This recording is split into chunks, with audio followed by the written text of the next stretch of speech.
antes da passada, nós iniciamos a disciplina de desenvolvimento gerencial, né? E vimos aí até o tópico 2, não foi? Tá só carregando aqui. Vale, eu botei o bicho errado. Oh, Jesus. Mas não pode, é isso.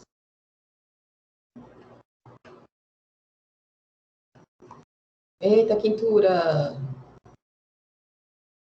E esse calor que não passa, e a gente tem que trabalhar no calor em casa. Josh, está trabalhando externo? Estou sim, nunca parei não, você acredita? Acredito. Já pegou Covid? Não, você acredita? Não, Lia. Que tu saiba, né? Ou tu fez teste? Eu fiz 3 testes ano passado, não peguei, de lá pra cá não resfriei nem nada, sabe? Ah, tem gente que não sente nada. Não, pois é.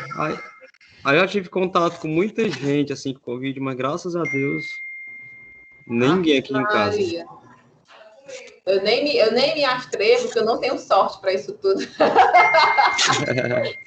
eu for me fazer um negócio desse, eu pego.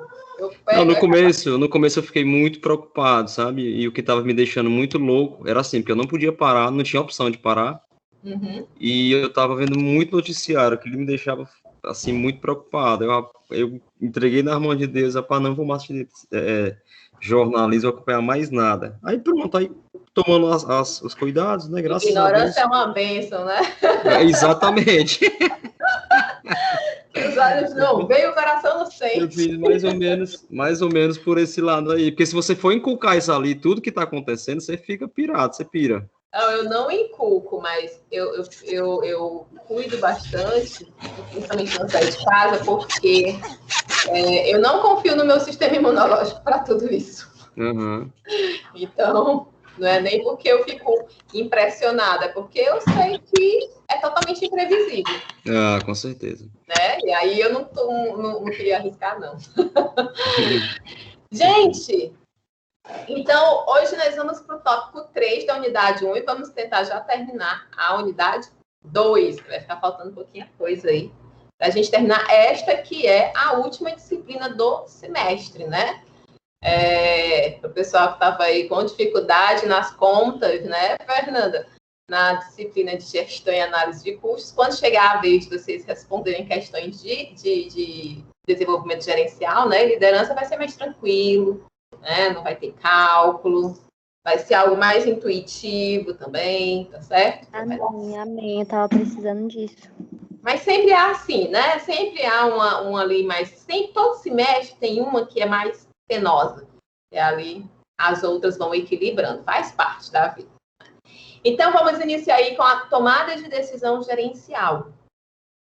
Com a fala aí do Duft de 2010, né? Dizendo aí que é uma escolha feita entre as alternativas disponíveis, né?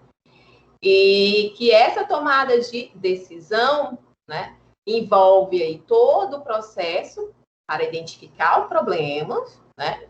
E também oportunidades para, então, depois resolvê-los. Então, engloba tudo, né? Desde o momento em que você, opa, essa situação é problemática. Deixe-me ver, então, né? Qual a oportunidade que a gente tem aqui que vai conseguir resolver essa problemática. Quando você vai fazendo essas escolhas, essas análises, você está dentro desse processo, né, de tomada de decisão. Cabe destacar aí que tomar decisões envolve analisar ainda a relação custo-benefício, além também de considerar, né, nesse contexto, as experiências, casos anteriores e as preferências de quem está decidindo. Então, obviamente, quem você é, né, suas escolhas vão influenciar também no momento de tomar decisões gerenciais. É impossível fugir disso. E o tempo todo a gente fica ali, né, naquela de custo-benefício, né? Pode essa, pode aquela, qual é a que vai me dar um retorno melhor E a gente vai tentar, então, essa daí.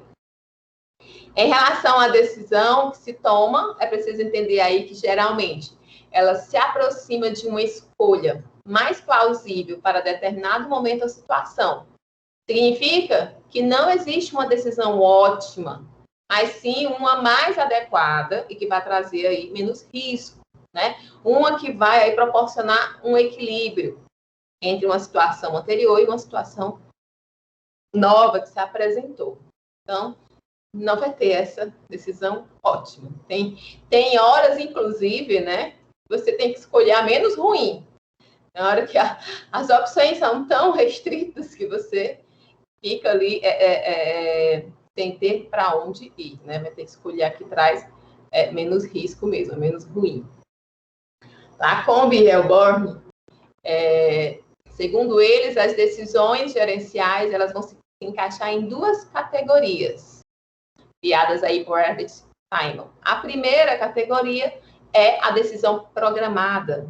Nessa daí, né, ocorre com uma certa frequência, são decisões que são mais fáceis de serem tomadas, porém, né, elas costumam ser mais numerosas.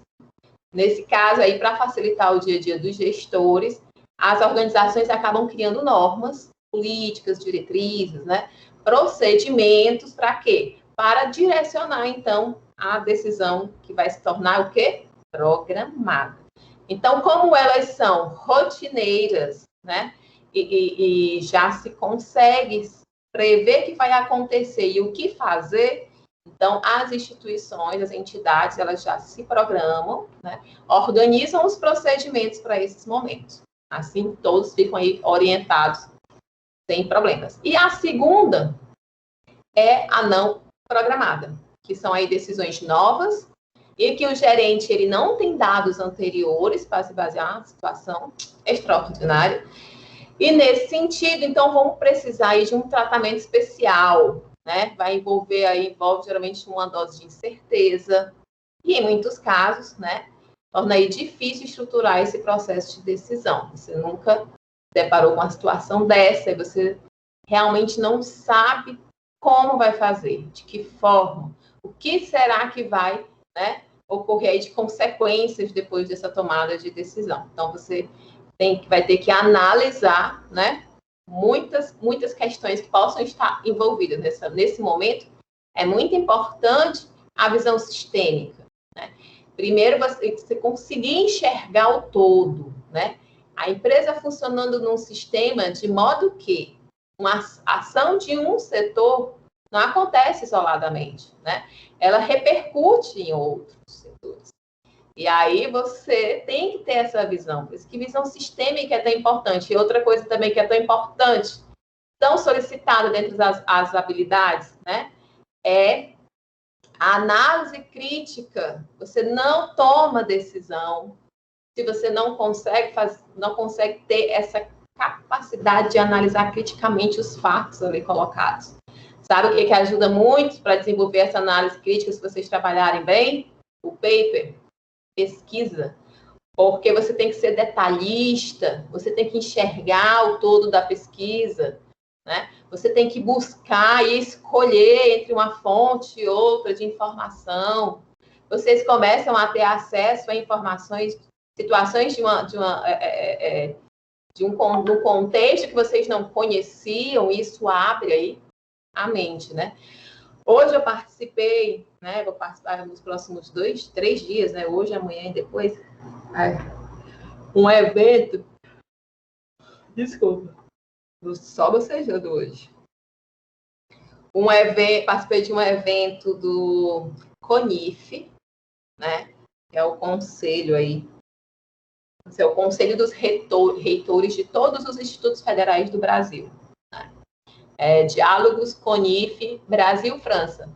E era, então, esse momento de conversa, né, sobre as questões da educação profissional entre Brasil e França, cada um aí na sua perspectiva, né?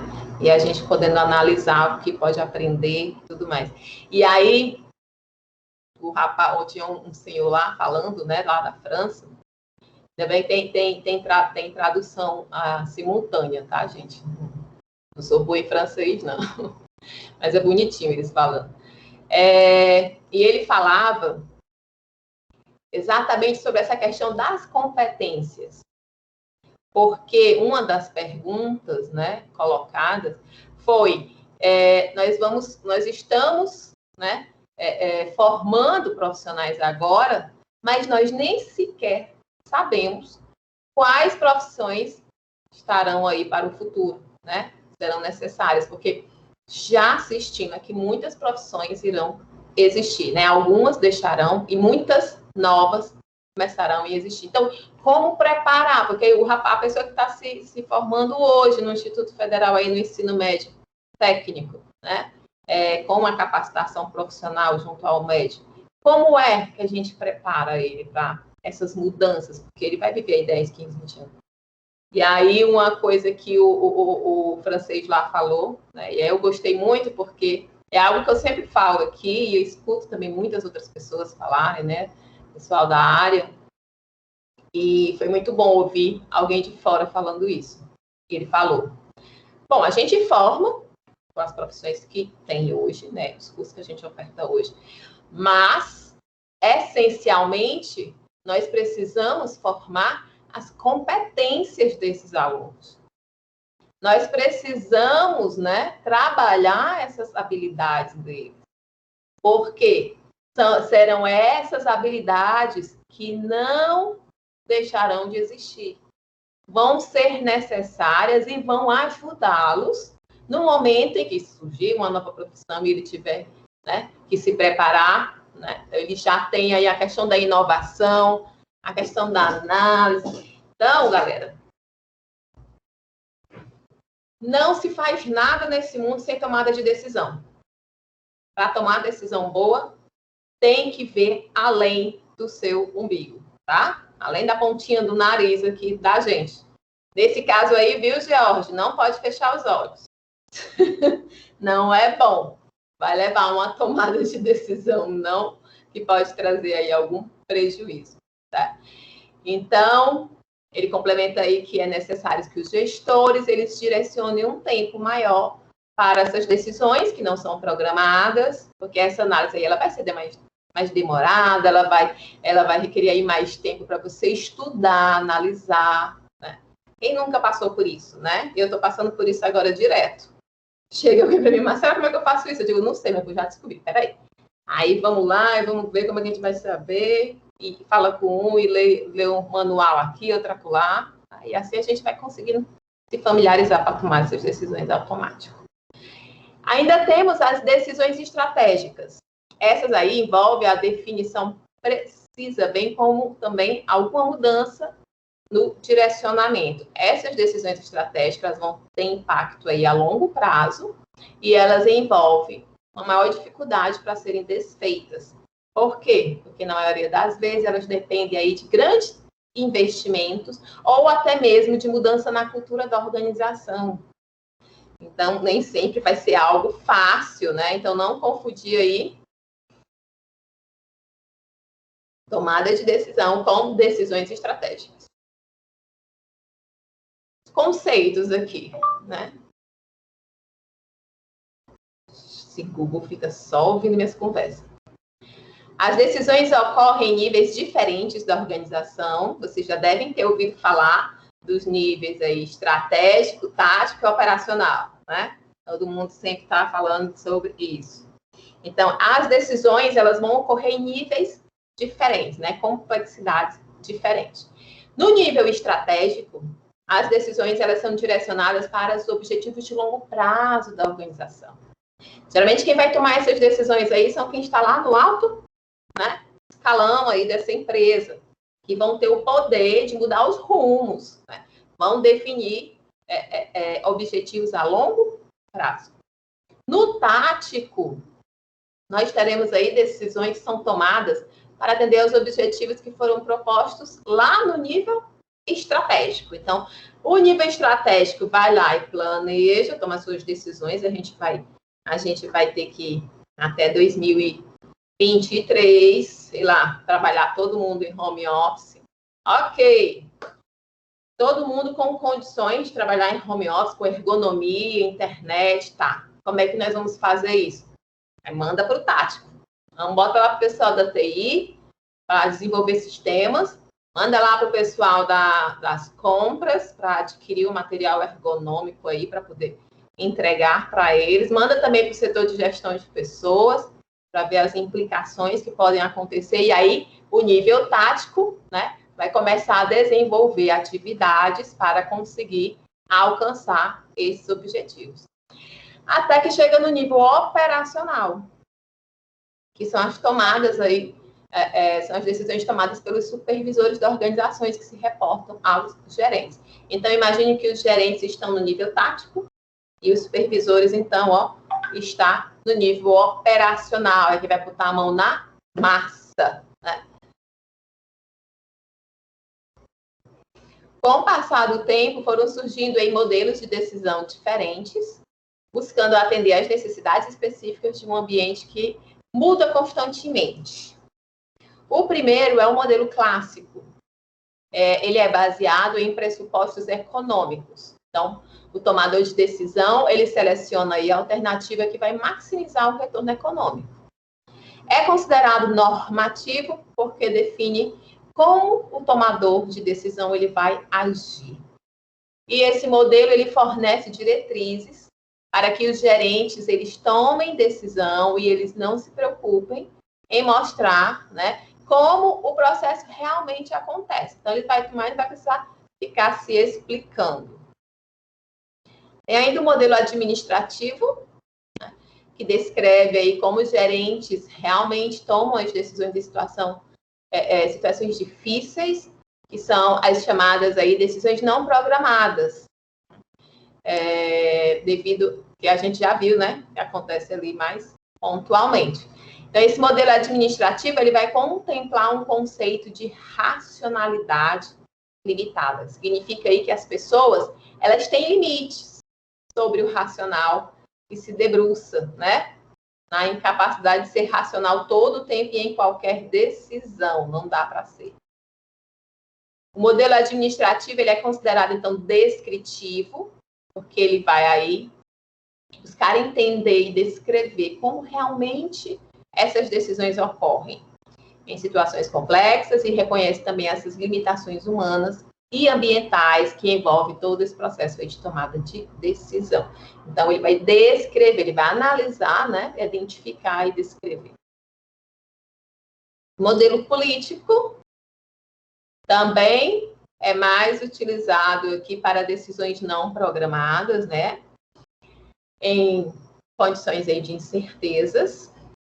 O Debs explica aí que geralmente as decisões organizacionais, elas vão envolver mais de um gerente. E é sempre bom quando envolve mais de um. Por quê? Porque você divide a responsabilidade, né? Sem falar que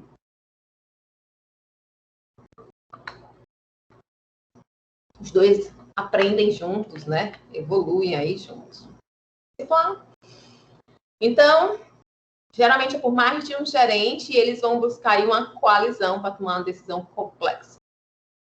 Os gerentes, eles vão usar aí de persuasão para conseguir convencer outros gerentes em favor de um objetivo, obviamente, né?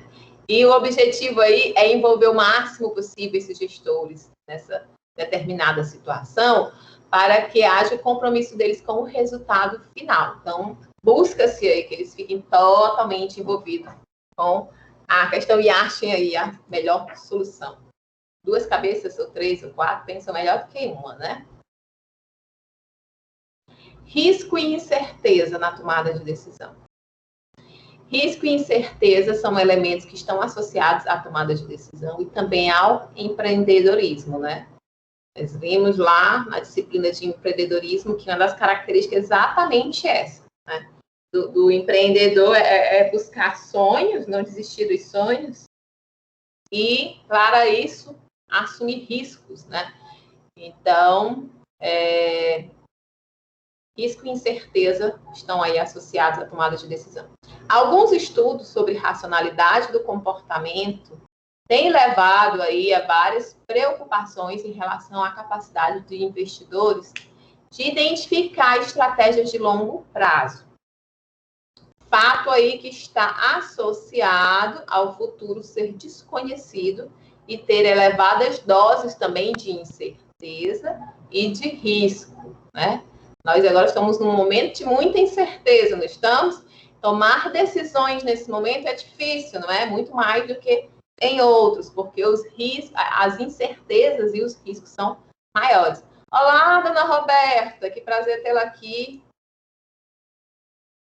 Oi, boa noite. Cheguei um pouquinho atrasado, mas cheguei. Muito bem.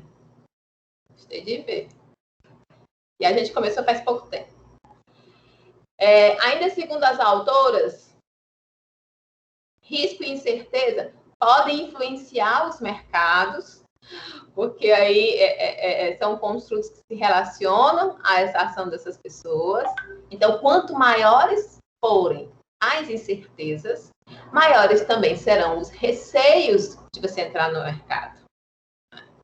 Em contrapartida, quando as pessoas elas conseguem de alguma forma quantificar as possíveis perdas, maiores são as chances de investimento. Ela se sente mais segura porque ela conseguiu enxergar, né, o que pode dar errado e o que ela perderá. Nesse caso, é mais fácil você dizer, não, eu assumo o risco disso daí. Agora, se eu não sei nem onde é que vai dar, né, fica mais difícil. Uma forma de reduzir a incerteza e o risco, né, tornar o ambiente mais propício para a tomada de decisão, sugere, então, a busca pelo conhecimento e informação. Então, estava brincando com o George, né? Ignorância é uma benção. Alguns momentos é mesmo, né? Mas para a tomada de decisão não é. Bom. Então, tem aqui etapas do processo de tomada de decisão. Tem a pré-decisão, onde é identificada a necessidade de uma decisão, né? Identificada, então, as pessoas participantes ali, né? Feita uma avaliação das informações que estão ali disponíveis e também levantamento de informações adicionais. Você tem que ter todos, né? Você tem que ter, vamos dizer assim, todos os insumos necessários para você construir a sua decisão. Então, a gente vai para a etapa de decisão, onde é definida, então, definição da coordenação da reunião, apresenta-se, então, ideias, aí há uma discussão, há um momento de negociação e de avaliação do que estava ali sendo posto como possibilidades, até que a decisão é tomada. Depois que essa decisão é tomada, ela vai ser feita o quê? Ela vai ser implementada. Então, a gente decidiu aqui, né, que nós iremos fazer nossa festa de São João. Então, agora a gente vai implementar, né, nossa decisão aí. Então, é o pós-decisão, implementação da decisão e também, obviamente, né, um PDCA aí, a avaliação e feedback dos resultados, né, a melhoria contínua aí. 6 estilos de decisão, ou 6 estilos de decisão. Podem ocorrer 4 formas diferentes. Tem o estilo diretivo, que é utilizado por pessoas que têm uma preferência por soluções simples e bem definidas. Geralmente, esses gerentes utilizam, né, para tomadas, para essas decisões rápidas, por não gostarem de lidar com muitas informações. Então, vai logo para uma decisão mais simples, não dá muito trabalho, ir atrás de outras coisas, não dá não. Tem o estilo analítico, que é utilizado por pessoas que se adequam a soluções mais complexas e que costumam reunir muitas informações para se basear antes de tomar realmente aquela decisão. O estilo comercial, também é utilizado por pessoas que gostam de considerar um grande número de informações, porém, elas são mais socialmente orientadas do que as que possuem o estilo analítico. Então, elas usam da criatividade na resolução de problemas. Então, há uma participação social maior aí, né? Não apenas analítica. O estilo comportamental é o último, é adotado por gerentes que têm uma profunda preocupação com as outras pessoas que estão envolvidas no processo. Pessoas com esse estilo, elas gostam de conversar com os funcionários e tentar compreender os seus sentimentos para não afetá-los, né? Além de entender também o efeito que a decisão terá sobre eles. Então, ele leva em consideração o lado humano, né? Eu não sei nem como é que se toma uma decisão sem levar em consideração os seus funcionários. Eu acredito que ele quis dizer ali que é um foco maior, né? Tomada de decisão em grupo. Para que haja Venato, quando falamos sobre eficiência, né, o grupo vai ficar quase sempre em segundo lugar. Por exemplo, na tomada de decisão, geralmente as decisões tomadas por grupos, elas são mais lentas do que aquelas de modo individual. No grupo é necessário um consenso, que nem sempre ocorre tão rápido. Então, obviamente, né, se você está aí sozinho e tem que tomar uma decisão, é mais rápido. Espera aí, o que é que tem aqui de fatos? Quais são as opções? Quais são os riscos? Para que lado eu vou? Pronto, vou para isso. É rápido. Agora, eu fiz toda essa análise, outras pessoas fizeram, e agora a gente vai sentar, vai negociar e tudo mais, até chegar num consenso, né? Vai demorar um pouco mais. Mas, por outro lado, elas podem ser mais eficazes, pois o número de informações levantadas e analisadas é maior, diminuindo, então, a probabilidade de erros e aumentando a qualidade nas decisões. Vou dar um exemplo. Eu estou na coordenação de extensão, né? Coordenação de extensão, ela divide a sala e trabalha muito próximo da pesquisa, coordenação de pesquisa. E aí eu entrei em contato com o coordenador de pesquisa e falei, o que é que tu acha da gente? Eu estou pensando aqui fazer o seguinte, vamos montar, a gente manda muito editais, né? São muitos editais, são muitos eventos, são muitos projetos, e aí que pode ser de interesse de qualquer um, né? E aí fica lá no meio, num grupo que a gente tem, que tem outras conversas, a gente está procurando o edital que foi lançado, mas para achar é difícil, né? Aí eu falei, vamos montar um grupo no WhatsApp? E daí a gente deixa só para isso, ninguém conversa lá. Só vai só colocando, a pessoa entra com um link, coloca os editais, e aí eles ficam analisando se tem algum que interessa, vai atrás das informações. Aí, poxa, legal, massa. Aí fiz um cartão digital, né? Fiz um vídeo de divulgação, mandei para o meu chefe, que eu não faço nada, não implemento nada novo, né? Sem antes dar ciência a ele. Aí falei, ó, estamos fazendo assim, assado. Ele faz o seguinte, coloque o ensino também. Marque uma reunião. Aí a gente fez uma reunião, aí trocamos várias ideias, né? Mas eu achei muito interessante, porque eu não pensei no ensino. Embora ensino, pesquisa e extensão trabalhem juntos, mas nem passou pela minha cabeça, né? Então, é isso que ele quer dizer. Quando você socializa, né, essa necessidade de tomada de decisão, você vai ter outras perspectivas que você provavelmente não viu, né? É um brainstorm. Então, pode demorar um pouquinho mais, né? Nesse caso, atrasou em uma semana o lançamento, não tem problema. Até que eu mandei a última revisão e ele não pode divulgar. Eu digo, ok, então pronto. Vamos em frente, tá? Então, é isso aí que o que a Venato quer colocar na mesa. Segundo ele ainda, algumas técnicas elas podem auxiliar nessa tomada de decisão em grupo, para que ela seja mais rápida. Os grupos, sendo elas aí os grupos de interação, desse modo aí de decisão, os membros eles trocam ideias de forma verbal e não verbal, mas nesse tipo de técnica pode ocorrer censura e também pressão para que haja uma conformidade da opinião. Então, tem lado positivo o lado aí negativo. Tem o brainstorming, que eu estava falando aqui para vocês. É uma técnica que as pessoas se reúnem e cada um apresenta a sua ideia. né? Em uma tradução literal, seria uma tempestade de ideias. Tem como foco buscar soluções criativas para uma determinada situação, resolução de problemas, né?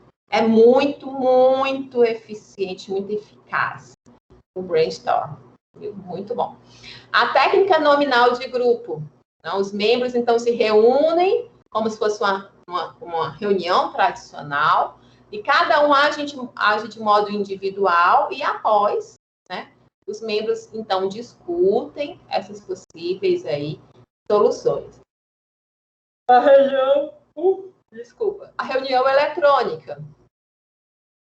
Essa é feita com um número maior de pessoas e usa aqui a tecnologia, né, para auxiliar, através aí do uso dos computadores, né, como a gente tem feito durante todas as nossas aulas, desde que a pandemia começou. Delegação de poder nas organizações. Então, a delegação ocorre quando o ocupante de um determinado cargo, ele vai transferir parte das suas atribuições, assim como também sua autoridade para outras pessoas de outros cargos. Desse modo aí, a delegação ela pode ocorrer de uma pessoa para outra, com uma transferência do poder de decisão. Então, você tem o meu aval para decidir sobre isso, eu te dou autoridade, né? Além disso, você também vai ficar responsável por isso aqui.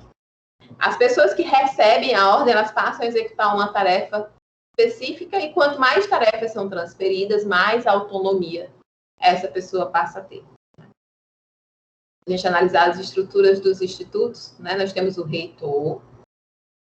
Aí, em cada campus tem o diretor-geral, que é a figura máxima, né? A autoridade máxima do campus.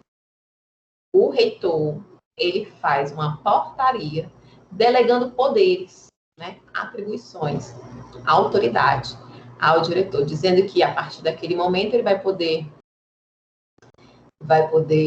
assinar contratos, assinar convênios, né?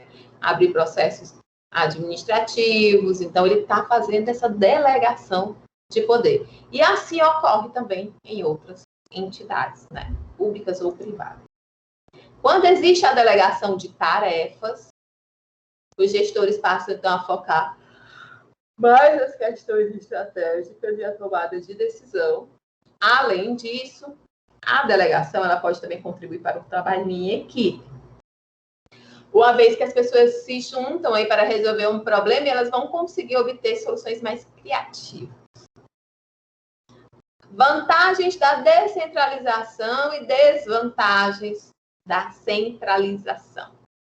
A descentralização permite que avaliar aí os gerentes quanto à tomada de decisões e também a sua capacidade de resolver problemas, né? A centralização depende de critérios de desempenho que estão ligados aí a essa hierarquia superior. Então, vai ser centralizado, né? Quando ele faz a delegação de poder, né? Quem tem o poder e delega, ele está fazendo uma descentralização. Ele está tirando parte da responsabilidade das tomadas de decisões, que era só dele, está dividindo com outras pessoas, está repassando, né? Então, descentraliza. Nele, está centralizado. Quando ele delega, está descentralizado. Então, a descentralização, ela permite avaliar os gerentes, então você vai conseguir avaliar essas pessoas a partir das tomadas de decisões que elas tiveram, para aquelas situações, né?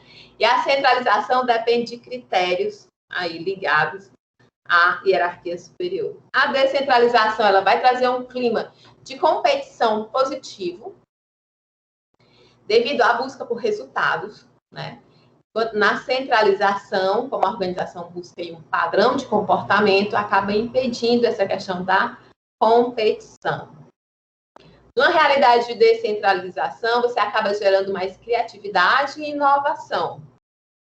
Quando você gera ali aquela competição positiva, né? As pessoas vão começar a querer criar algo novo, para conseguir, então, aí, né? Estar mais competitivo. É um ambiente mais favorável, né? Já a centralização inibe isso. Nem tem graça, né? Tá tudo só na mão de uma pessoa e tal. A centralização traz uniformidade e facilita o controle. Sim, só uma pessoa ali, né? A desvantagem de quando há descentralização é que existe uma autonomia para decidir, e isso torna, então, difícil uma uniformidade, também o controle dos problemas. Foge um pouquinho, né? É aquela coisa, eu vou te passar, então, mas você sabe que a pessoa não vai fazer como você faz. Em algumas situações, pode ser que fiquem no lugar pessoas que venham até a causar problemas.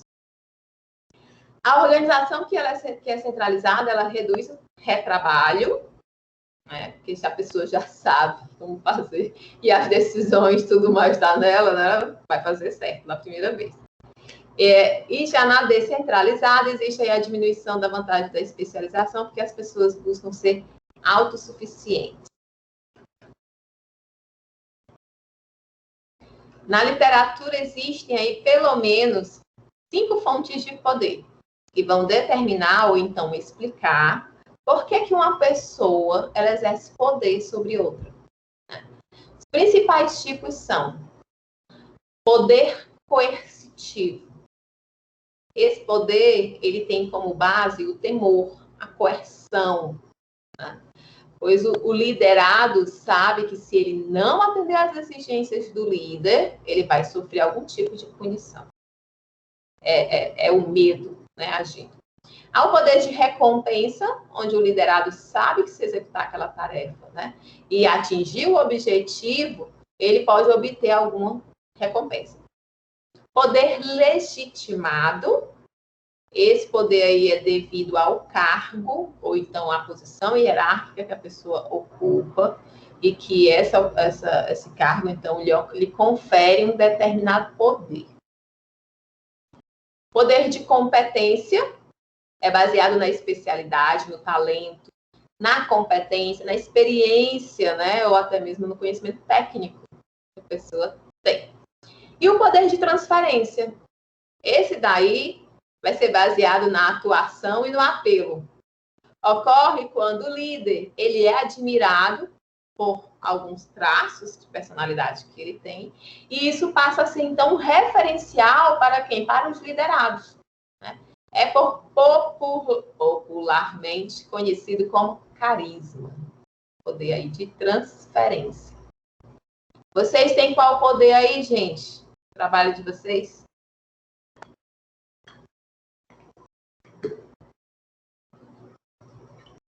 A Roberta vai já começar a exercer o poder de transferência, Roberta. Para o seu filhinho liderado, você vai ser a líder, ele vai ser o liderado, né? Você ser um referencial aí para ele. Aí sabia não. De certa forma né? A coisa mais certa na criação de filho sempre lembre dessa frase. A palavra convence, mas o exemplo arrasta. O que isso quer dizer? Você pode fazer um lindo discurso para o seu filho. Meu filho, não fale assim com as pessoas. Você não está vendo que isso é a coisa mais linda. Mas, se ele percebe, ele começa a ver, presenciar, você está sendo sempre grosseira com as pessoas, ele vai aprender a ser daquele jeito, né? Ou seja, ele não vai acreditar no seu discurso se as suas ações, né, não refletirem esse discurso. Então, outra dica boa para criar filho é causa e consequência, Roberto. Tem uma cena das minhas filhas que ficou gravada na minha mente, e eu lembro dela a qualquer momento, eu lembro como se fosse hoje, passa um filme assim na minha cabeça, eu vejo plena. Elas tinham 2 anos, acho que nem isso, 1 ano e quase perto de fazer 2 anos, né? E as minhas filhas demoraram muito a falar, elas são gêmeas, e elas conversavam entre si na língua delas, era tão engraçado. A minha sogra dizia assim, rapaz, essas meninas não aprendem a falar, é para nos dar recado, porque sabe de tudo. Pois é. Aí um dia eu estava na cozinha, fazendo o almoço. Deixei as duas assistindo TV na sala, né? Na minha sala não tinha nada, porque né, elas quebravam, e deixei elas com um lanche, acho que era suco e biscoito. Aí eu lembro que eu estava aqui, eu só vi uma passando para o banheiro. Aí a minha casa lá em Garanhuns era o banheiro perto da cozinha, né? Aquelas casas mais antigas. Eu só vi ela passando para o banheiro, eu digo, o que essa menina tem? Aí lá vem ela saindo do banheiro com um pano de chão na mão. Aí eu comecei a seguir ela, né? Aí ela foi lá na sala, ela tinha derramado suco. Ela foi e limpou, ficou uma cagada, né? Ela limpou, depois voltou para guardar o pano de novo no banheiro. E aí, eu achei a coisa mais linda, porque foi quando eu percebi que ela compreendeu o sentido de causa e efeito. Faço muito isso com elas, eu não proíbo, mas eu sempre digo, ó, toda ação tem uma reação, certo? Então, eu sempre mostrava para ela, ó, sujou, vem cá, filhinha, limpar, né? Foi você que sujou, não foi a mamãe, né? Entendeu? E aí elas têm isso muito forte ainda hoje. Elas têm um senso de autorresponsabilidade. Então, fica a dica aí, Roberta. Se quiser seguir, siga. Se não quiser também, fique à vontade. O filho é seu, mas quando a gente vai ficando obrigado pela dica. Pelo menos aqui em casa tem dado certo. As minhas filhas são ótimas, já tem 16 anos. Vamos lá, continuar. Faço pausas assim, porque eu fico cansada. Vocês não falam? A informação, né, é a entrada mais importante para a tomada de decisão. Vai ser com base nelas que as pessoas vão, então, decidir qual caminho vai ser melhor. Nesse mesmo sentido, um bom gerenciamento de informações e a sua transformação em conhecimento, elas passam, então, a ser algo fundamental, né? Outro ponto é que o conhecimento, ele precisa também ser difundido dentro da organização, para que ele possa trazer os benefícios esperados, como o desenvolvimento de novas ideias, a resolução de problemas, inovação e criatividade. Então, primeiro, informação é muito importante para a tomada de decisão. Dessa forma, é necessário que haja um gerenciamento das informações que seja capaz de transformá-las em conhecimento. E este conhecimento precisa ser gerido dentro dessa organização para que ele seja difundido de modo a incentivar os colaboradores, né, a inovação, a criatividade. Se você vai mudando uma cultura, né, você vai criando uma cultura organizacional de inovação e criatividade. Para que a informação, inclusive gestão de conhecimento, nós vamos ver um pouco na disciplina de gestão de pessoas no semestre que vem, tá? Acho que vocês vão gostar da disciplina de gestão de pessoas. Para que a informação ela tenha, então, a qualidade desejada, é necessário que a gente faça aí alguns questionamentos quanto às dimensões dessa informação. Como a abrangência e o escopo, né? A informação que o público-alvo necessita, ela é completa e sem excessos. Integridade. A informação presente, ela está íntegra ou ela foi alterada, né? Veracidade. A informação é fiel aos fatos que ela apresenta. Confidencialidade. A informação acessada somente por quem de direito. Nem toda informação, certo? Deve ser aí socializada. Obviamente, para toda regra tem sua exceção, né? Então, você também precisa tomar uma decisão aí, né? Toda hora tem que tomar decisão, né? Há de haver uma tomada de decisão para definir quais informações serão, então, disseminadas e quais não. Quais necessitarão aí dessa confidencialidade. Disponibilidade. A informação é facilmente acessada por quem de direito? A atualidade, para saber se é gerada no tempo certo para o público-alvo. Ineditismo, né? Trata-se aí se a informação é de fácil obtenção do ponto de vista de ser escassa. Contextualização. É atraente ao público-alvo? Precisão. Ela está suficientemente detalhada para o seu uso? Confiabilidade, então a fonte e o conteúdo dessa informação. Será que eles têm credibilidade para esse público? Né? Originalidade, que é saber se a informação é original, se ela está vindo aí direto da fonte geradora, porque se perpassa por outros, né? Pode aí haver uma mudança. Existência.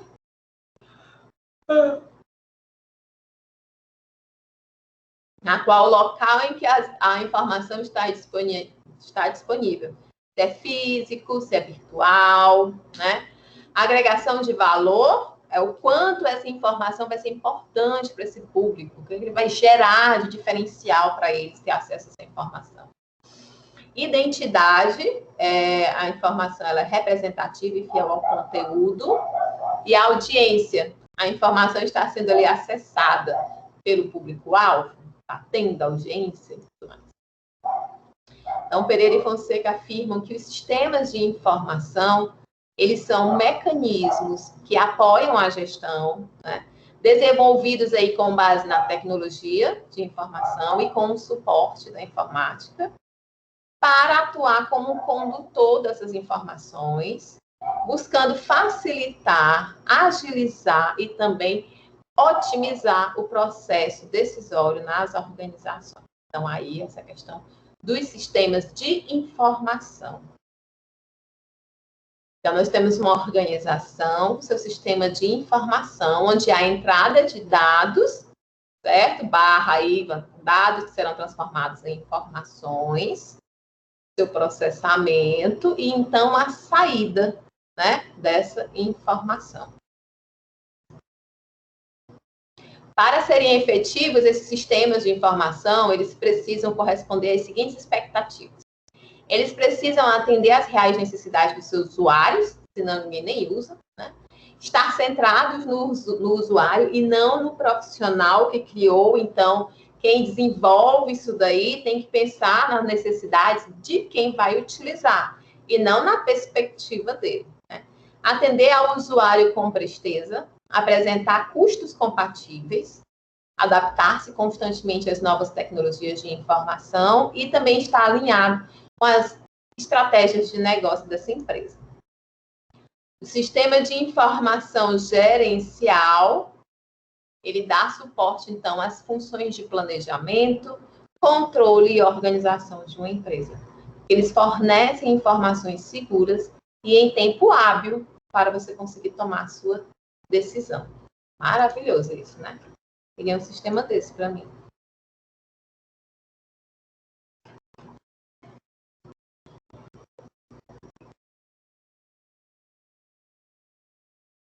Sistemas vocacionados para contextos de decisões não estruturadas e semi-estruturadas, pretende suportar as decisões dos decisores e não substituí-los, né? Suportar todas as fases do processo de tomada de decisão, focalizar mais na eficácia do que na eficiência do processo de tomada de decisão. Lembrando que a diferença entre os dois, a eficácia é quando você atinge o objetivo, né? A eficiência é quando você atinge com menos tempo, utilizando menos recursos. O que ele está querendo dizer é que nem sempre a eficiência vai ser aqui o foco vai ser a eficácia. É controlado pelo utilizador do sistema, utiliza dados e modelos de forma subjacente, facilita a aprendizagem por parte do decisor, é interativo e amigo do seu utilizador, desenvolvido através de um processo evolucionário e iterativo, acho que é interativo, suporta todos os níveis de gestão, desde o estratégico, passando pelo tático até o operacional. Suporta múltiplas decisões independentes e interdependentes. E também disponibiliza aí os meios para suportar grupos de decisão também, né? Para funcionar lá dentro. E haja decisão. A ética na decisão, na tomada de decisão. O indivíduo ele pode usar até 3 critérios diferentes ao fazer aí escolhas éticas. O primeiro, ele se refere ao critério utilitário, no qual as decisões elas são tomadas com base nos seus resultados ou consequências. e tem como uma meta e fornecer o bem, né, para o maior número possível de pessoas. O segundo critério é o foco nos direitos. Com esse critério, né, ele faz aí faz as pessoas tomarem decisões compatíveis com liberdade e direitos do homem.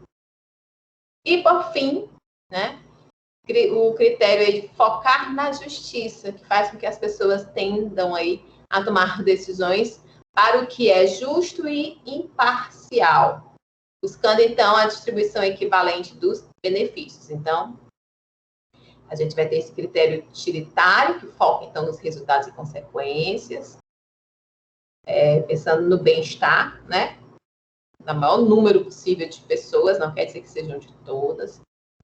Foco nos direitos, compatíveis com a liberdade e direitos do homem, e foco na justiça,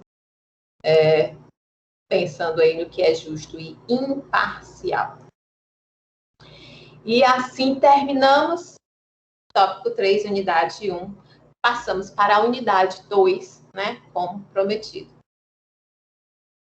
Na unidade 2, a carreira do gestor e as teorias motivacionais. Então, para que a gente compreenda as habilidades e também um planejamento de uma carreira gerencial, que vocês entendam o planejamento da carreira, a importância da administração do tempo, a prática de uma reunião e também as teorias motivacionais, né? Vejam que são temas bem leves para a gente relaxar aqui nessa semana que está carregada. Quem mais aí está vivendo também os dias exaustos? Vai dormir cansada, acorda exausta. Eu e Fernanda estávamos aqui conversando que o negócio tá meu punk. Eu já ia repetir que eu tô cansada. Ai. Vamos lá. Tópico 1, a gente vai falar sobre a habilidade e planejamento da carreira gerencial. Começando aí pelas habilidades inerentes ao gestor e também o seu papel nas organizações. Então, as funções dos gerentes, elas vão estar intimamente relacionadas aos níveis da administração. Em cada área é necessária aí uma atividade diferente, um recurso específico, pessoas especializadas, entre outros.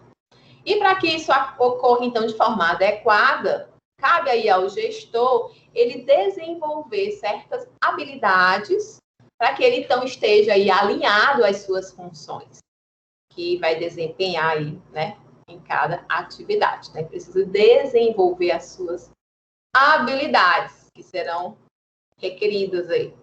O gestor deve desenvolver um trabalho que contém tanto a análise do ambiente interno quanto do ambiente externo. É preciso conhecer aí os concorrentes, fornecedores, clientes, para se tomar, então, a decisão mais adequada, tendo como base a pesquisa, o conhecimento, a criatividade e a inovação. Então, figura aí habilidades do administrador e níveis de administração, né? Temos aqui a parte da execução das operações e o fazer e executar. Na execução das operações, nós temos ali o nível estratégico, temos o nível tático, essa pirâmide, né? E o nível operacional aí na base. Né? A gente já viu que esse nível estratégico é alta direção, esse nível intermediário, chamado também de tático, é da gerência, e o nível operacional é da supervisão. Né? Então, lá no nível estratégico, precisei de habilidades conceituais, ideias e conceitos abstratos. Você não pode se limitar a executar o tangível. Você tem que conseguir imaginar. Você tem que conseguir projetar, né? Ou seja, você tem que conseguir criar ideias. E daí, vocês aqui, quando enxergam alguma coisa, quando veem alguma coisa, vocês ficam tentando imaginar como ela foi feita, já fica tentando descobrir. Quer ver uma coisa? Comida, né? Eu gosto de cozinhar. Não todo dia, mas eu gosto. E aí eu gosto de fazer coisas diferentes e tal. Todo local que eu vou, que eu vejo comida que me chama atenção, né? Ou que eu assisto, eu já fico olhando para aquela comida e pensando, eu acho que essa camada aqui vai isso, aí provo, tento descobrir então pelo sabor, tem tempero disso. Então você vai desvendando, você vai quase desmontando ele todinho na sua mente, né? Você então cria um conceito abstrato, porque ele não é mais aquele pedaço de bolo, por exemplo, né, que está no seu prato. Ele é um monte de coisa que você está imaginando, certo? Porque você está desmontando ele todo, imaginando como é que ele funciona. Então, para você ocupar um cargo de alta gestão, você tem que ter essa perspectiva, né? Essa perspectiva abstrata, essa capacidade de se permitir, né, ir além na imaginação, porque vocês estão direcionando, não é no setor, não é no nível estratégico, que vão ser tomadas, então, traçados ali os objetivos a longo prazo da empresa. Eu posso, se vocês não estiverem a conceitos abstratos nas condições de gerar ideias, a empresa não vai sair do lugar, né? Vocês estão coisa para todo o resto executar. Então, vocês têm que conseguir vislumbrar algo, né? E ir atrás desse algo. Então, no nível intermediário, tático, você já vai precisar mais de habilidades humanas, como relacionamento interpessoal, você já vai ter que lidar com equipe, né? E no nível operacional, o forte são as habilidades técnicas, né? Manuseio aí de coisas físicas. Nós vimos lá, né, que era a questão de, eu até chamei, né, botar a mão na massa. A habilidade diagnóstica, o gerente é comumente chamado para solucionar um problema. E para isso ele vai precisar o quê? Ele vai investigar a situação para depois implementar uma solução.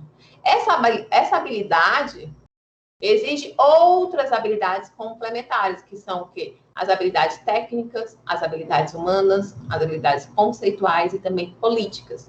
Então, todas elas, né, serão aí chamadas nesse momento, né, serão utilizadas partes, para formar o todo dessa tomada de decisão. A habilidade política é você ser eficaz, né, é obter uma fatia de poder e impedir que outras pessoas tomem de você. Essa habilidade vai envolver, então, competência de conseguir o poder para conseguir atingir o objetivo, como estabelecer, então, aí conexões, né? Conexões adequadas, impressionar as pessoas certas. Essa habilidade aí, para os autores, é suplementar, né? Ela vai suplementar a competência no cargo e também as outras habilidades. Gerente tradicional em comparação com o gerente moderno. O gerente tradicional pensa em si mesmo como gerente ou um chefe. Já o moderno, ele pensa em si mesmo como patrocinador, como líder de equipe, ou até mesmo consultor interno, né? Está ali para ser consultado e passar um pouco da sua experiência. O gerente tradicional, ele segue a cadeia de comando, né? Tem ali toda uma hierarquia. Já o moderno, ele lida com qualquer um que seja necessário para que a atividade seja feita, ou seja, o foco dele é executar a atividade. No tradicional, trabalha dentro de uma estrutura organizacional rígida. Já no moderno, né, já busquei adaptar a estrutura organizacional em resposta às mudanças. Lembrando, gente, que esse adaptar a estrutura organizacional, não é o gerente vai chegar lá e impor, né? É que uma organização que trabalha com o gerente nesse perfil, né, tem como característica também adequar essa estrutura organizacional para que ela consiga acompanhar, né, essas mudanças. Não dá para você manter uma estrutura rígida e buscar alcançar esse tipo de cultura que você está buscando aí. Tradicional tomar decisão, toma a maioria das decisões sozinhos, e gerente moderno toma as decisões em conjunto com os subordinados. Tradicional acumula e retém informações, o moderno compartilha informações. Tradicional procura especializar-se em uma única função, marketing, por exemplo. O moderno, ele procura dominar um amplo espectro de disciplinas administrativas. E, por fim, né, o tradicional, ele cobra longas jornadas de trabalho. Já o moderno, ele se preocupa com o quê? Com os resultados. O foco é nos resultados. Planejamento da carreira do gerente. Gestão da carreira é um processo de aprendizagem de longa duração sobre si mesmo. Trabalhos e organizações, definição de metas de carreira, desenvolvimento de estratégias para atingir as metas e revisão das metas aí baseadas nas experiências do trabalho de vida. Quem aqui faz gestão de carreira? Quem aqui planeja como é que quer estar, tipo, daqui a 5 anos? Ninguém? Gente, vocês precisam começar a fazer isso, tá? Acho que vou fazer uma oficina disso. No começo do semestre que vem, porque agora final de semestre tem peito e não dá tempo, né? Com todas as turmas. Sabe por quê? Porque é muito importante a gente ter rumo na vida. Porque se a gente não tem rumo... Aí, Fernanda, que a gente estava conversando no começo, antes do pessoal chegar, né? A gente falava aqui das vontades de desistir. Ah, vontade de desistir. A vontade de eu jogar os papéis tudo no chão, aí depois digo, não, peraí, deixa eu juntar meus papéis que eu preciso dele. Chuta o balde, busca o balde. Não foi o que a Fernanda disse? Sabe por que, Fernanda, que às vezes dá vontade de desistir e as pessoas desistem? Porque elas não têm um objetivo.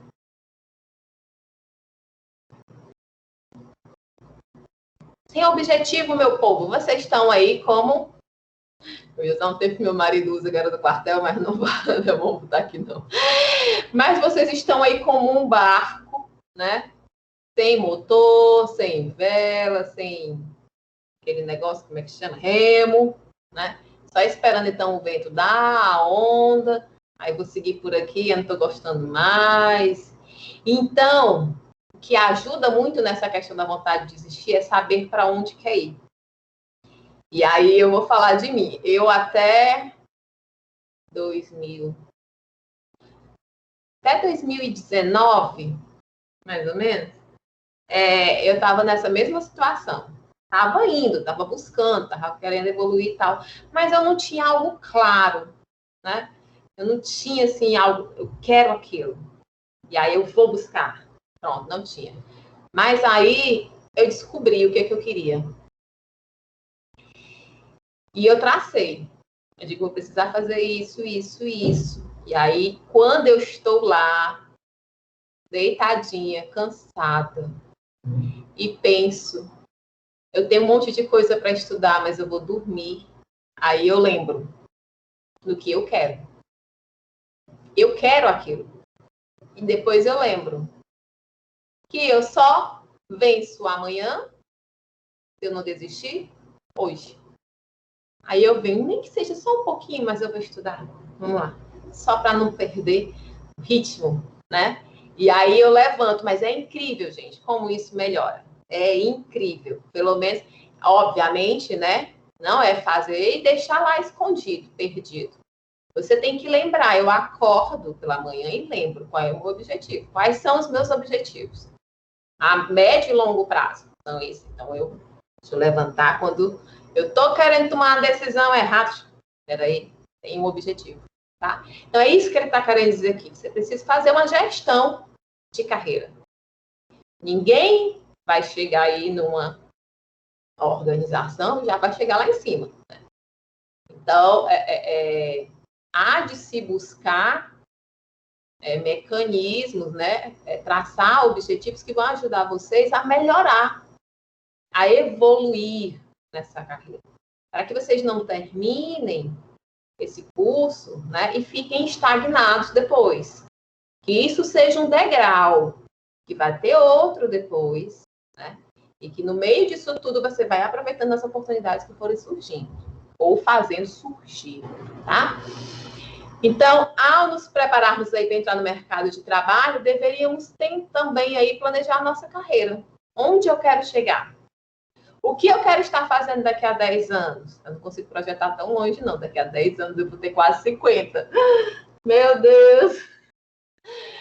Não, eu quero projetar uns 5, e mesmo assim eu projeto algo que eu quero, mas eu não estabeleço um prazo, sabe?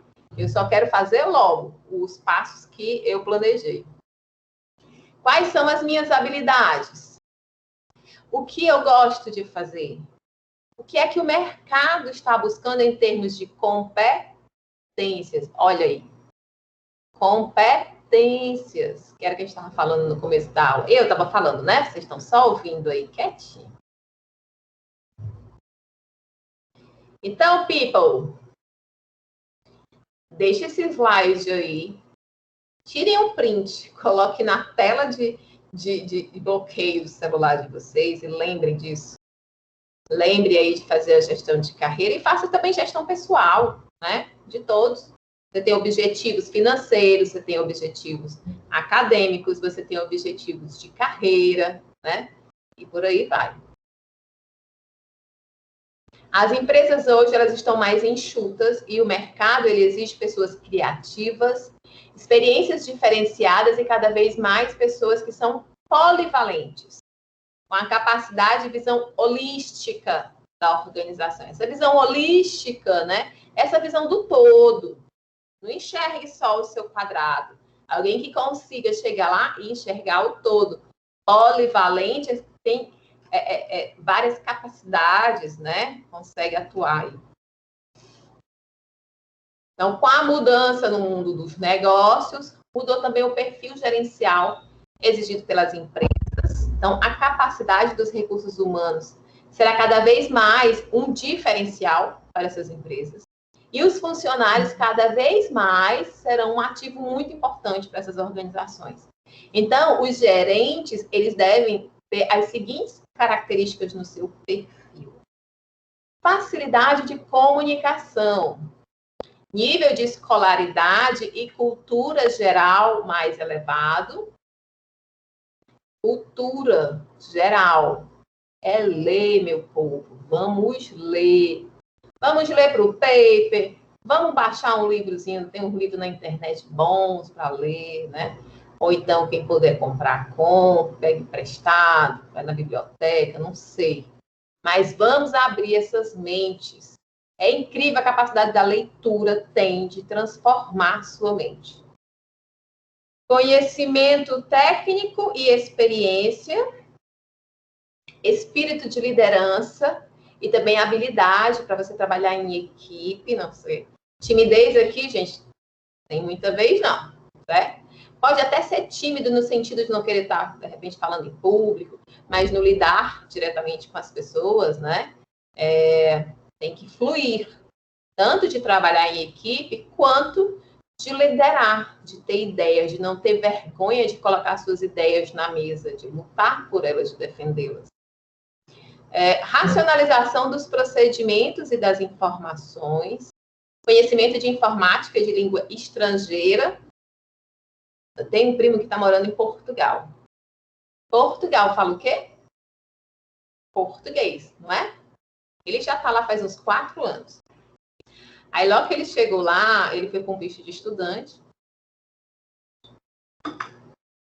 Aí depois de um tempo, né, ele conseguiu outro tipo de visto e pôde trabalhar. E aí ele foi a algumas entrevistas de emprego. Aí ele, prima, a entrevista é toda em inglês. Certo? Você aqui tem que ser fluente em inglês. Porque você não é how are you? I'm fine, and you? Não é isso. É falar mesmo. A pessoa te perguntar tudo e você responder em inglês. É tanto que ele fica, bota as meninas no inglês, bota as meninas no inglês. Eu acabei botando logo, né? Muito por influência dele. Então, isso daí vai afunilar mais, né? Esse de informática, esse conhecimento de informática, vocês não precisam ser técnicos de TI. Mas vocês precisam aprender a lidar bem com as ferramentas. De forma rápida, conseguir descobrir outras ferramentas, né? Onde buscar as informações na internet, por exemplo. É esse tipo de coisa aí. Direcionamento do trabalho para a melhoria do atendimento do cliente, ao cliente, capacidade de absorção rápida de novos conceitos, e o que ajuda muito a gente a aprender, melhorar esse aprendizado, né? É sempre estar aprendendo.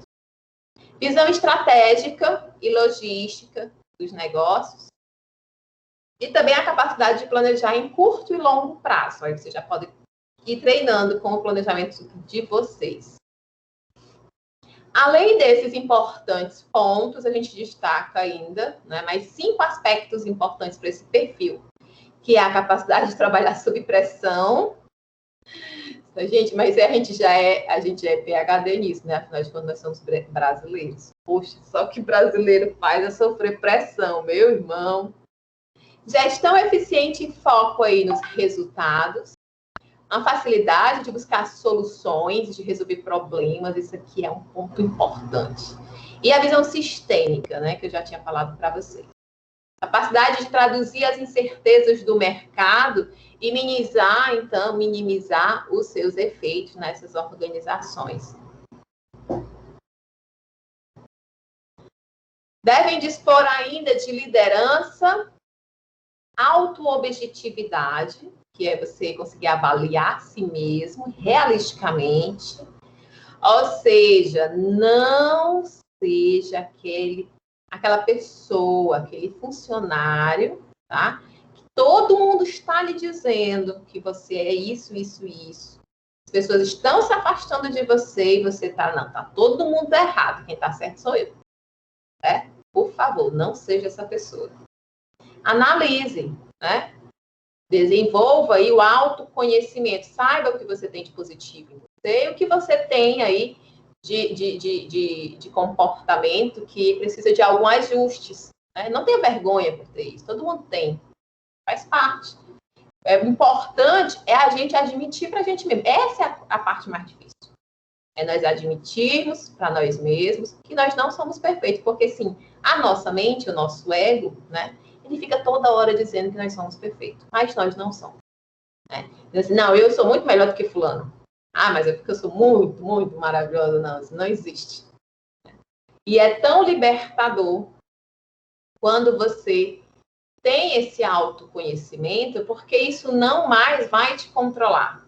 E aí, no ambiente de trabalho, você vai conseguir manter imparcialidade. Tive uma discussão uma vez, né? Com um servidor, a pessoa do nada, eu chamei a pessoa, conversei, disse o que eu queria dizer e tal. Aí do nada a pessoa começou, que você é isso, que você é aquilo, que você é isso, que você é aquilo. Aí eu deixei, falou, esculhambou as pessoas que estavam no cargo que eu estava, e tal, e eu só ouvindo. Aí eu digo, olha, eu só vou falar com relação ao que você falou de mim, tá? Eu sou assim mesmo. E eu tenho plena consciência disso. E vivo muito bem com isso.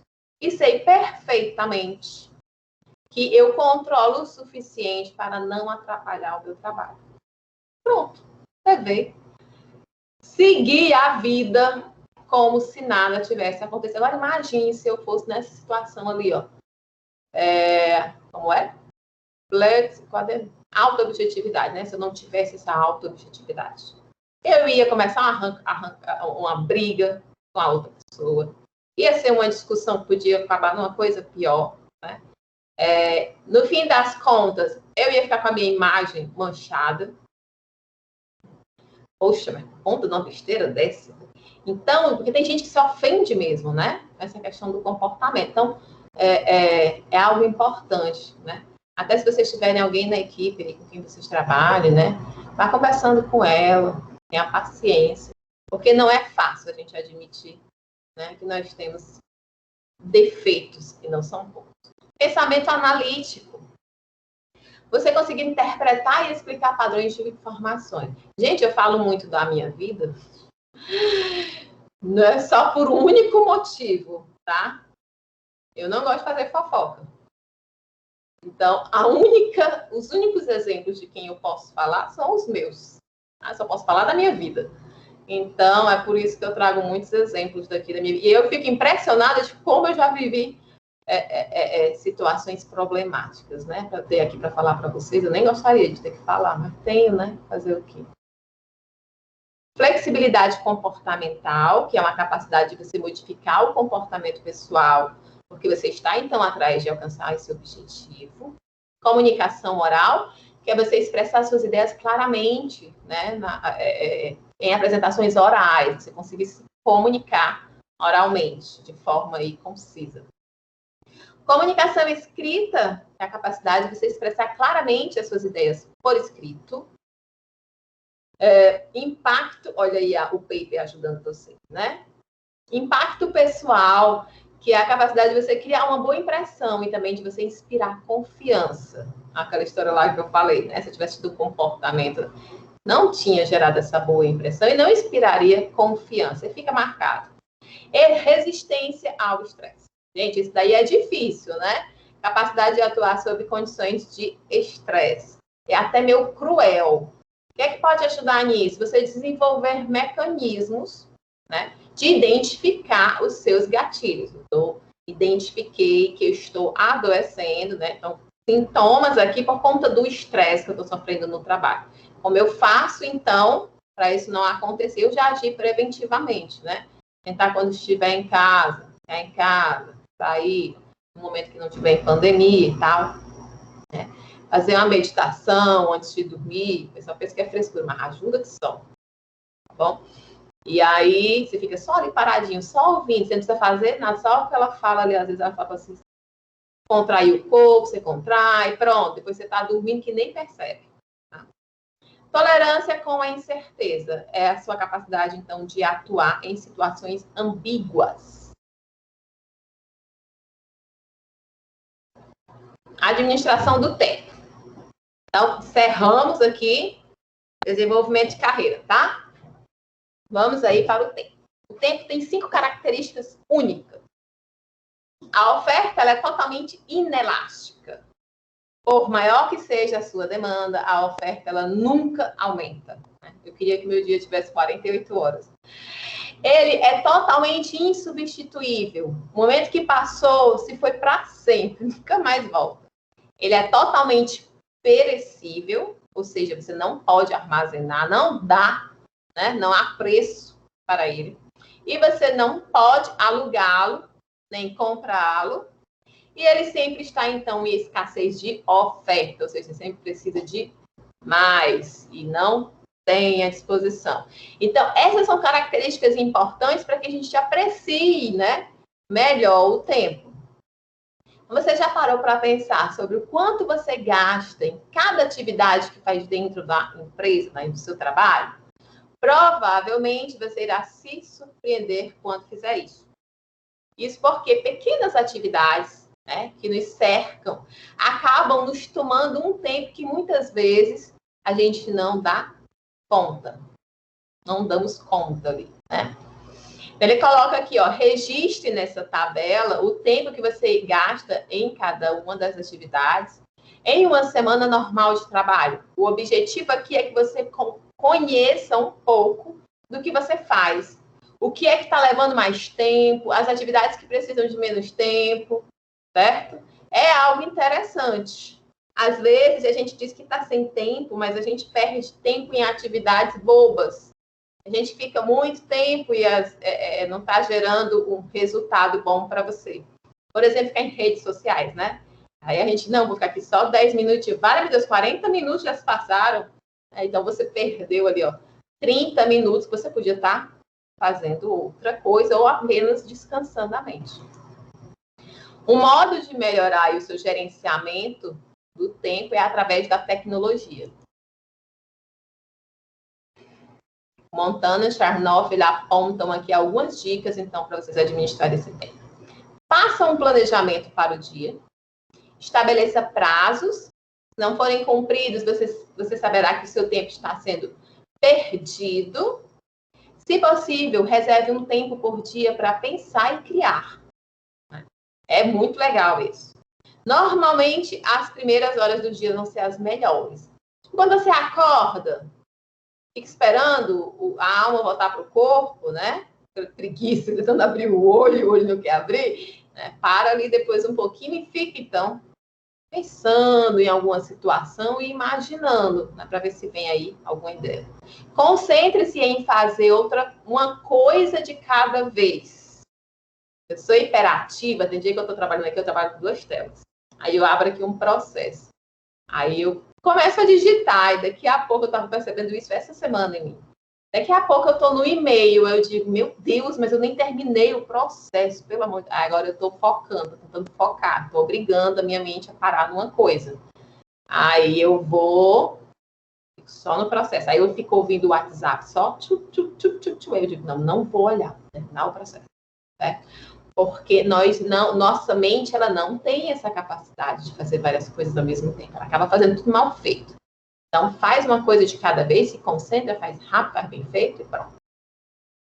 Comece primeiro pela tarefa que está aí consumindo seus pensamentos, pois aí ele estabelece um equilíbrio, né? Ou seja, começa pelos mais difíceis, né? Inicie o dia que você está mais descansado, disposto. Inicie, então, com as atividades mais difíceis, isso vai te dar um ânimo. Me livrei dessas, as outras vão ficar mais fáceis. Faça uma pausa de 5 ou 10 minutos a cada 2 horas e relaxe os músculos e também a mente e depois comece outra atividade.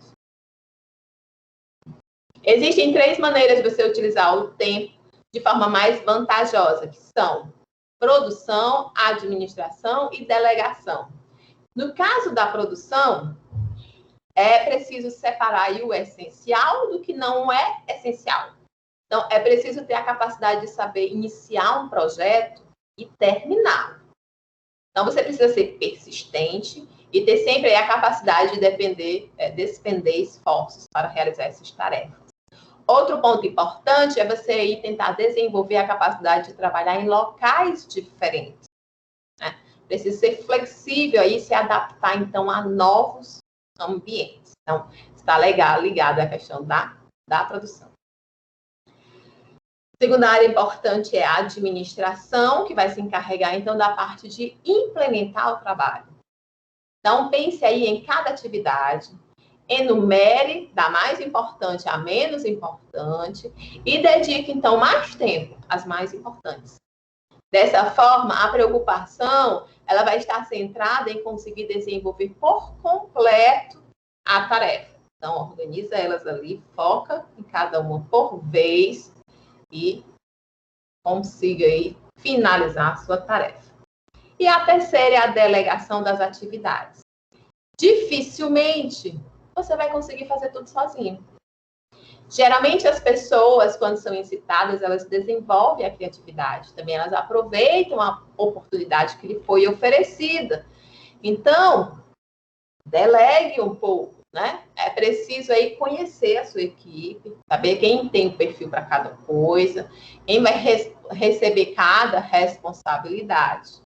E normalmente as pessoas elas procuram trabalhos mais desafiadores e que lhe tragam então a oportunidade de crescimento e aprendizado. Então é interessante você dividir um pouco das suas atividades aí, né, com os seus companheiros e companheiras.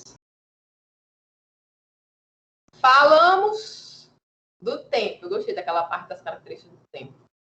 Acho que eu vou imprimir aquilo ali, vou botar num quadro do outro lado do que diz só vence amanhã se não desistir hoje. Eu vou colocar lá que o tempo não volta, não tem preço, é escasso e tudo mais. A prática de uma reunião. Quem é que gosta de reunião aqui?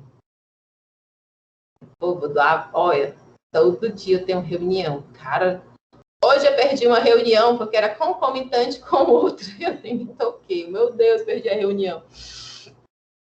Mas, em alguns momentos, ela é realmente necessária, né? Então, ela acaba sendo uma prática constante dentro das organizações. E a maioria das decisões vai ser tomada aí por meio delas.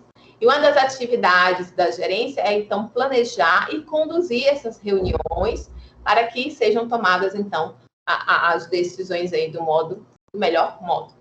O problema não está nem na reunião, utilizar ele aí como uma ferramenta de comunicação. O problema está, né, como ela está sendo utilizada. Às vezes ela é utilizada demasiadamente. Existem algumas reuniões, eu acho que vou mandar fazer uma blusa. Quando eu for para uma reunião dessa que diz assim, ó, mais uma reunião que poderia ter sido resolvida com um e-mail. Né? Então, é preciso compreender, né? E ter esse feeling para indicar, não, esse é um assunto para uma reunião, isso aqui a gente resolve no e-mail. Né? Ou vamos fazer uma reunião bem rápida, né? Bem eficiente. Então, dessa forma, a gente tem que definir o que é uma reunião, qual a sua função. Então, a reunião é quando 2 ou mais pessoas elas se juntam para compartilhar ideias, para trocar experiências e então tomar decisões. Porém, dependendo da sua finalidade, uma reunião ela pode ser muito diferente aí da outra. E alguns pontos são importantes aí nas reuniões. A reunião deve ter uma finalidade já pré-estabelecida, ou seja, monte uma pauta. Nós vamos falar sobre isso. Pronto, aí vai por pontos, né? Deve envolver pessoas que têm afinidade ou relação com esses assuntos que serão tratados. Deve haver alguém para fazer os direcionamentos durante o processo de reunião. De preferência, alguém que vá montando a ata, né? E já vai, então, pronto. Então, ponto 1, direcionamento será tal. Já tomou a decisão, já registra. Alguns pontos devem ser tratados para que uma reunião seja eficaz. Vamos lá. Ela tem que ter o foco nos resultados e deve ser conduzida para que as pessoas possam participar e chegar a um consenso. Deve ser sempre levada em consideração a opinião de quem está participando. Caso contrário... Cadê, menino? Perdi? Caso contrário, não ia precisar da reunião, né? Se você chamou a pessoa para não levar em consideração o que ela diz, era melhor não ter feito. Durante a reunião, você deve utilizar termos que todos os presentes conheçam, né? Ou seja, se você lida com termos técnicos, né? Você só vai utilizar ele na reunião que for da equipe técnica, mas se tiver outros, você vai ter que colocar numa linguagem que todos compreendem. Nem todos têm a obrigação de saber, né? Da sua realidade técnica. A reunião deve ter um espaço adequado para que ela não seja cansativa. O melhor é fazer reuniões mais curtas e com mais frequência. E, por fim, é preciso também planejar antecipadamente essa reunião. Preparar, então, o espaço, onde ela vai acontecer, o ambiente e também ideias que possam aí estimular a criatividade. Uma vez eu fui pesquisar sobre questões de reuniões, eu nem lembro para qual era o contexto. Mas é tão interessante, eu vi algumas metodologias utilizadas em algumas empresas para que não se perca muito tempo em reuniões, para que as reuniões não sejam muito demoradas. Então, eu vi uma era que as pessoas faziam a reunião em pé, num espaço sem ar-condicionado. A outra, além de estar em pé, sem ar-condicionado, eles ficavam passando uma bola super pesada, que as pessoas tinham que ficar segurando quem estava falando, né? E aí, isso tudo era para estimular que as pessoas fossem muito objetivas. E aí eu falei, gente, isso é desumano, tá o povo na quintura, segurando peso. Enfim, mas a perspectiva é essa, né? O objetivo é este.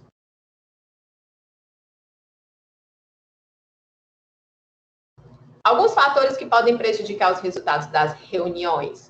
A dificuldade para assumir o papel adequado nessa reunião, uma descrença em relação ao trabalho em equipe, a pessoa não acredita, então nem a reunião não vai fluir bem, né? Uma preocupação exclusiva, ou com o conteúdo, ou com a forma da reunião. Crença em receitas infalíveis para conduzir essas reuniões. Apelo ao argumento da autoridade. Ou uma preocupação excessiva com preleções, desconfiança e também uma hostilidade em relação aos participantes, falta de empatia, essa palavra é muito importante, né? É você conseguir enxergar o outro na perspectiva do outro, não na sua. Passividade, dificuldade para ordenar as discussões e também um descontrole em relação ao tempo. Eu já participei de uma reunião que começou 2 horas da tarde e terminou 8h30 da noite. Vocês acreditam? 2 horas, não teve 2 horas até 8h30 da noite. Estamos chegando ao fim, tá, gente? Aguenta aí. E em relação aos participantes da reunião, né? Quais são os fatores? Então, o modo de ser julgado, medo, perdão. Existe aí um medo de você ser julgado desfavoravelmente pelos demais membros do grupo. Também uma tendência ao conformismo, vai ficar ali quietinho, só ouvindo. A descrença em relação à eficácia da reunião, né? Aquela pessoa que, não acredito da reunião, vou lá só para estar lá. Desconhecimento do assunto, como a pessoa vai ajudar na tomada de decisão, se ela não conhece o assunto. A gente viu que precisa ter conhecimento para tomar a decisão. Ou até mesmo, além do conhecimento, desinteresse pelo assunto. Dificuldade, então, para entrar na discussão, a pessoa não consegue pôr a sua ideia, tenta falar baixo, não consegue, o outro não permite. Hostilidade em relação ao dirigente ou outros membros do grupo. Timidez, tagarelice, agressividade, vontade de brilhar, aquele que só quer ser a última Coca-Cola do deserto, né? Lideranças informais e a formação de subgrupos. E, por fim, outros fatores gerais são as competências que são mal definidas, uma agenda que foi mal elaborada, uma reunião com um número excessivo de participantes, o que vai dificultar demais essa tomada de decisão, porque são muitas cabeças diferentes, né? Inadequação do tempo, inoportunidade, uma disposição espacial que é incômoda, é calor, está todo mundo amontoado, né? Inadequação das dimensões do ambiente, condições precárias de iluminação, arejamento e acústica, e também a natureza do tema. Ok? Vamos para o último tópico da noite, o último tópico da unidade. Aspectos conceituais sobre a motivação. Começando aí, né? Alguns gestores, eles tendem a ser altamente coercitivos. E eles tentam aí controlar o comportamento das pessoas. Como? Através de punições e de ameaças aí, como uma motivação. Outros tentam, através de incentivos monetários, buscar esse melhoramento de desempenho. Já outros acreditam que as pessoas elas são motivadas por questões sociais e que quando elas estão felizes, os grupos se apoiam e eles trabalham aí de forma mútua. Em outro sentido, alguns gestores acreditam que os trabalhadores eles procuram responsabilidades e oportunidades nos seus trabalhos, assim como procuram deixar os cargos e tarefas mais desafiadoras, né? Então, o que será que motiva? Na administração, o estudo da motivação ele ganhou mais espaço e notoriedade a partir da escola das relações humanas. Porém, se intensificou nos últimos anos. Uma das causas, pode estar atrelada, aí, é o fato de que as pessoas relacionam alguns problemas no trabalho à questão de falta de motivação. Então, a gente vê, hoje em dia, que esse é um assunto, né? As empresas estão sempre buscando deixar os funcionários motivados. E aí, como mantê-los motivados? Porque quando eles estão motivados, eles produzem mais. Quando uma pessoa busca a motivação, na verdade, ela vai estar buscando aí satisfazer uma necessidade que foi gerada por algum motivo. E esse motivo, ele acaba perdendo relevância quando você consegue satisfazer. E aí, outras necessidades começam a ganhar espaço. Não é bem assim, né, gente? A gente quer uma coisa e a gente fica motivado. Não, eu vou fazer porque eu vou conseguir isso, eu vou conseguir isso. Pronto, consegui. Tá bom, agora eu não estou mais motivada por conta disso. Vai ter que buscar outra coisa para se motivar, para ficar com aquele gás, com aquele brilho no olhar, né? Então, a gente vai criando necessidades.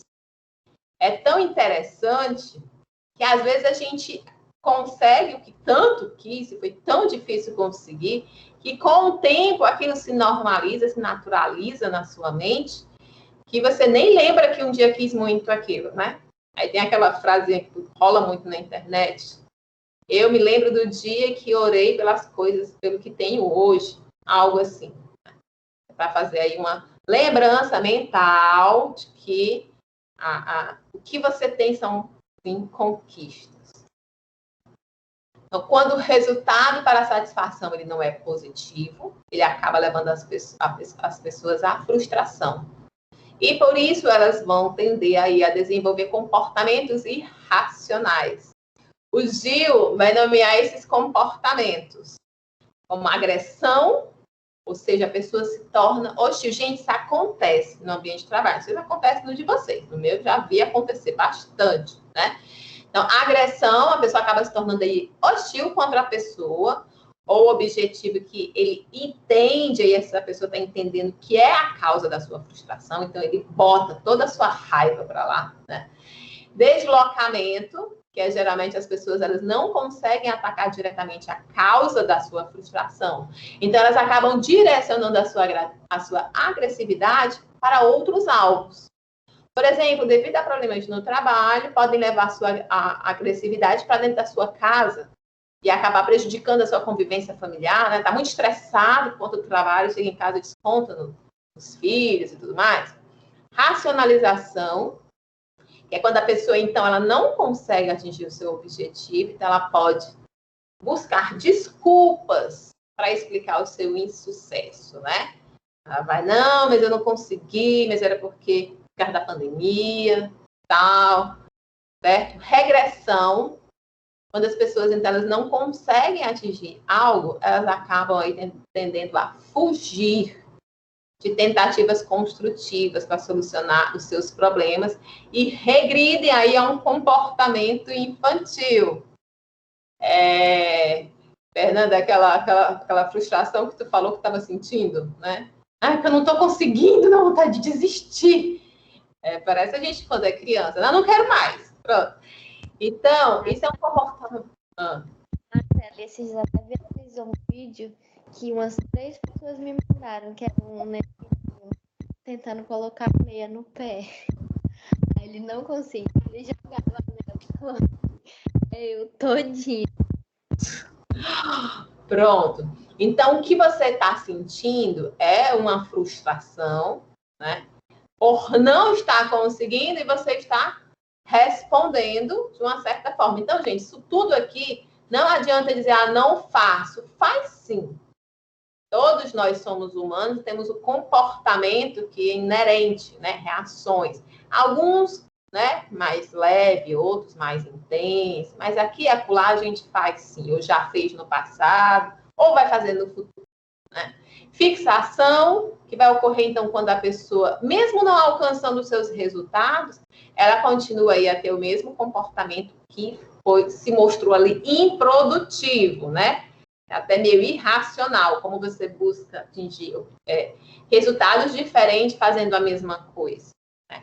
A fuga, que ocorre quando as pessoas elas ignoram um problema, mesmo quando ele está muito próximo deles, ou mesmo quando foge. Então, não, eu não quero saber, isso não existe, né? Nem quer pensar no problema. A resignação ocorre quando, depois de uma prolongada frustração, a pessoa, então, desiste de alcançar o seu objetivo.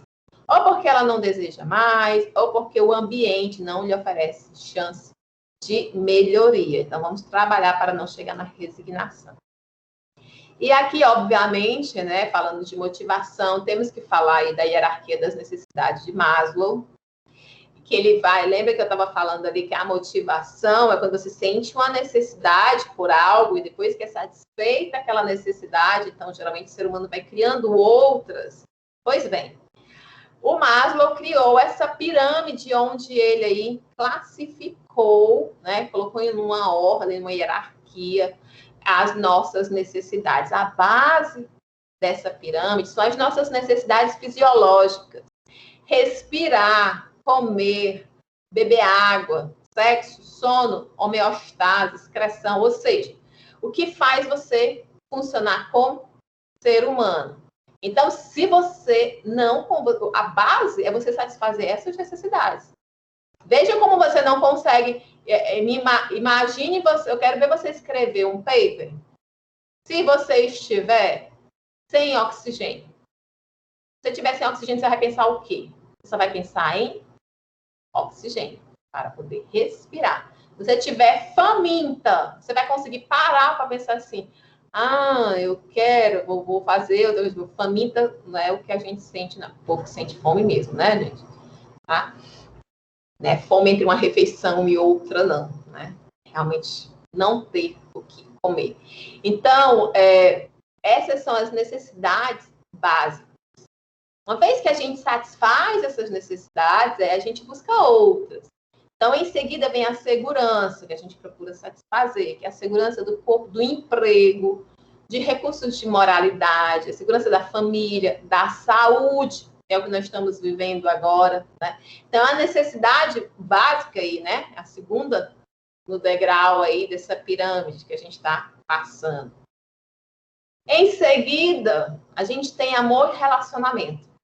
Amizade, família, intimidade sexual. É tanto, gente, que agora, por exemplo, nós estamos aqui, né, nessa fase de segurança, com a dificuldade de segurança da saúde, e muitos de nós estamos aqui abrindo mão de estar em contato com a família, com os amigos. Por quê?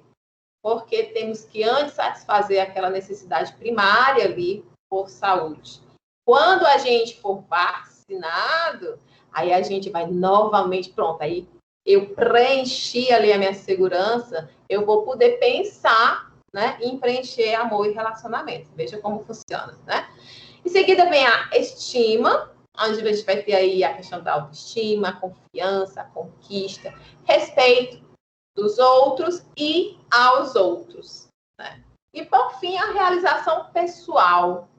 Moralidade, criatividade, espontaneidade, solução de problemas, ausência de preconceito, aceitação dos fatos. É você aí, né, se desenvolvendo aí como ser humano. Então, aí a nossa hierarquia das necessidades. Teoria dos fatos higiênicos e motivacionais de Herzberg. Essa daí eu acho que não tem no livro de vocês, tá? Eu trouxe da internet para vocês conhecerem. Então, a gente tem aqui como fatores de motivação, né? Vocês vão ter esse rosinha, esse amarelo aqui, ó, baixa higiene, baixa motivação. Aqui no rosa é a pior situação, a gente também tá baixa os fatores de higiene e os fatores de motivação. Então, aqui é a pior situação, os funcionários não estão motivados e eles têm muitas reclamações, que não conseguiu satisfazer essas necessidades. Logo acima é a higiene alta e baixa motivação. Ou seja, os funcionários eles têm poucas queixas, mas eles não são motivados. Aqui do lado do rosinha, do lado direito, nós vamos ter a baixa higiene e alta motivação. Motivação é a linha horizontal, né? Então, ele está mais à direita, onde está a alta. Então, aqui, os funcionários, eles são motivados para trabalhar, mas eles têm muitas reclamações aí, né? Muitas necessidades a serem satisfeitas. E, por fim, nós temos a melhor situação, que é o azul, alta higiene e alta motivação. Aqui é uma situação ideal, onde os funcionários eles não têm reclamação e eles estão aí, ó, motivados. Temos ainda aqui a pressuposto da teoria XY, as pressupostos da teoria X e as pressupostos da teoria Y. Na X, os seres humanos eles não gostam do trabalho e o evitarão sempre que isso esteja ao seu alcance. Na X, o ser humano, em geral, ele prefere ser dirigido a dirigir. Eu quero ficar aqui só, me mande fazer o que eu faço, né? O ser humano médio, ele tem relativamente pouca ambição. As pessoas, elas preocupam-se aí, acima de tudo, com a própria segurança. E elas são ingênuas e sem iniciativa. Já de acordo com as pressuposições da teoria Y, ele já vai analisar que o trabalho ele pode ser uma fonte de satisfação ou de sofrimento, dependendo de certas condições, com que são controláveis. As pessoas, elas podem aprender a aceitar e também a assumir responsabilidades e desafios. As pessoas podem ser automotivadas e autodirigidas. Existem. A potencialidade do ser humano médio está aí longe de ser totalmente utilizada. Então, uma utilização muito maior pode ser conseguida.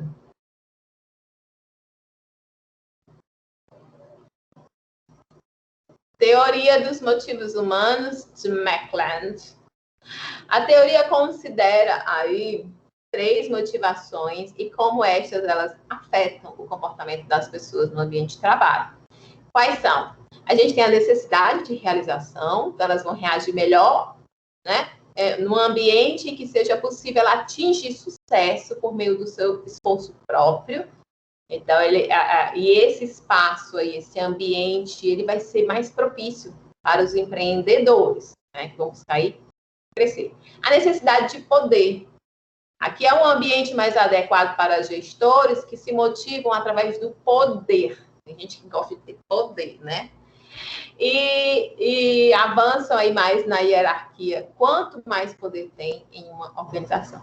A necessidade aí de afiliação também.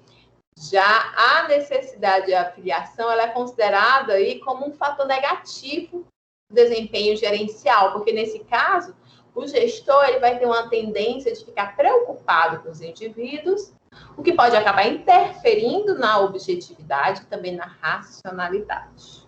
Então, cada aí com sua motivação, né? Uns motivados em crescer pelos próprios esforços, outro motivado em ter poder, né? E o outro aí pensando nos outros. Aqui a gente tem um exemplo da experiência da caixa de Skinner. Essa experiência aí, ó, gente, vocês estão vendo esse ratinho, né? Tem um armazenador de grãos ali. Tem luzes, sinalizadoras, um pedal, um alto-falante, certo? Tubo onde estão armazenados, o copo para comida, a grade eletrificada, um fio até o gerador de choques. Então, ele fica recebendo choques. O trabalho do Skinner ele foi inserido na administração devido à teoria comportamental. Aquilo ali foi um estudo de psicologia, né?